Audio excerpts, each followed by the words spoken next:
প্রধানমন্ত্রী তারেক রহমান পুলিশ কর্মকর্তাদের রাজনৈতিক পরিচয় বিবেচনা না করে অপরাধীদের অপরাধী হিসেবেই দেখার নির্দেশ দিয়েছেন।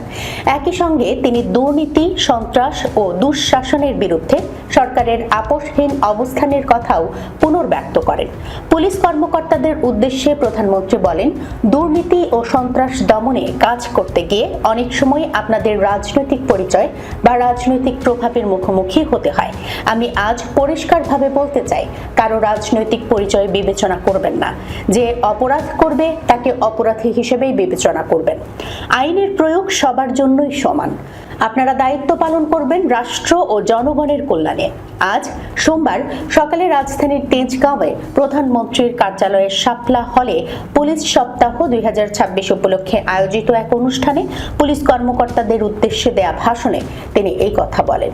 প্রধানমন্ত্রী বলেন, একটি শক্তিশালী, জবাবদিহিমূলক, আইনসম্মত ও জনবান্ধব রাষ্ট্র ব্যবস্থা গড়ে তুলতে পুলিশের ভূমিকা অনস্বীকার্য।